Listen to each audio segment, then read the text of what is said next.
Assalamualaikum warahmatullahi wabarakatuh.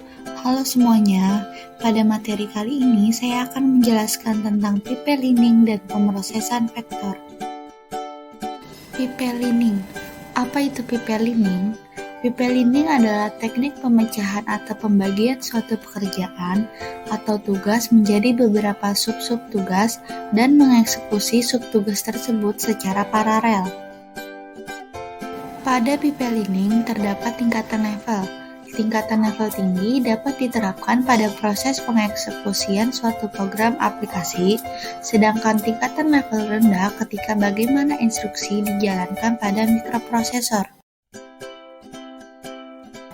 Penerapan konsep pipelin pada mikroprosesor akan memberikan peningkatan dalam bentuk kerja mikroprosesor, karena beberapa instruksi program dapat dieksekusi secara paralel dalam waktu yang bersamaan.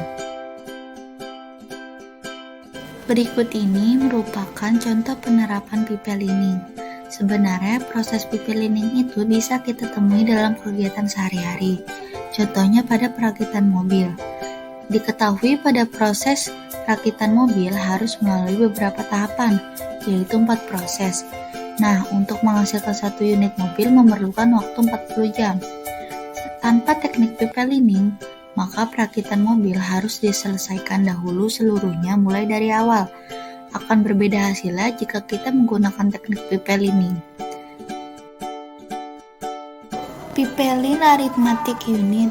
Pengembangan pipelin aritmatik dapat dilihat dari perkalian binary sign, operasi shift, dan penambahan menjadi tahapan pemrosesan dalam pengali pipelin. Selanjutnya, pipelin instruction unit. Proses pipelin instruksi disebut juga instruction lihat ke muka atau look ahead, memfetch instruksi secara berurutan. Dengan demikian, jika suatu instruksi menyebabkan percabangan keluar dari urutan, maka pipe akan dikosongkan dari seluruh instruksi yang telah di-fetch sebelumnya. Nah, selanjutnya ini yaitu ada pemrosesan vektor. Pemrosesan vektor berkaitan dengan komputasi yang mencakup vektor yang besar dan matriks. Berikut ini merupakan contoh penerapannya.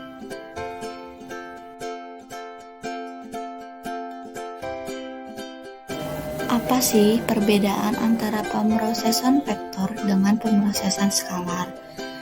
Pemrosesan vektor itu lebih cepat daripada pemrosesan skalar karena berkurangnya pengkodean instruksi, berkurangnya kontensi memori, tingkah lakunya bisa diramalkan.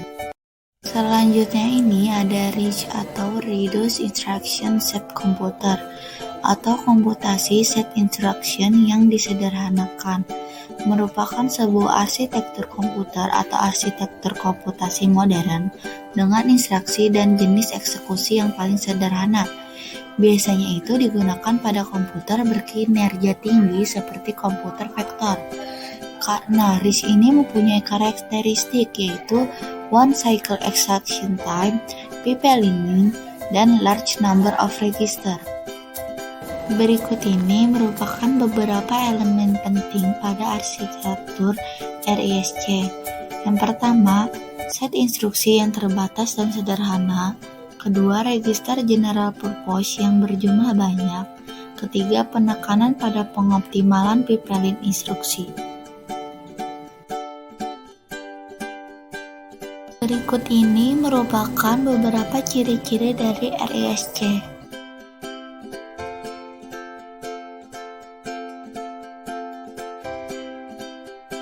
Optimalisasi pipelining. Percabangan yang dikenal delay. 1. Tidak akan ada efeknya sampai suatu eksekusi instruksi selesai. 2. Instruksi percabangan ini akhirnya mengalami delay. Pipelining pada RISC. Pipelining adalah prosesor baru untuk arsitektur superskalar komputasi, didasarkan pada cara yang mudah, struktur yang dapat mendukung beberapa ALU untuk lebih efisien dalam pengiriman dari beberapa instruksi. Nah, proses pipelining pada RISC yaitu ada mengambil instruksi dan membufferkannya, dan ketika tahapan kedua bebas, tahapan pertama mengirimkan instruksi yang dibufferkan tersebut. Pada saat tahapan kedua sedang mengeksekusi, tahapan pertama memanfaatkan siklus memori yang tidak dipakai. Yang terakhir ada penjelasan pemrosesan paralel. Pemrosesan paralel atau parallel processing adalah penggunaan lebih dari satu CPU untuk menjalankan sebuah program secara simultan. Idealnya, parallel processing itu membuat program berjalan lebih cepat karena semakin banyak CPU yang digunakan. Tetapi dalam prakteknya seringkali sulit membagi program sehingga dapat dieksekusi oleh CPU yang berbeda-beda tanpa berkaitan di antaranya. Sekian penjelasan dari materi kali ini. Kurang lebihnya mohon maaf.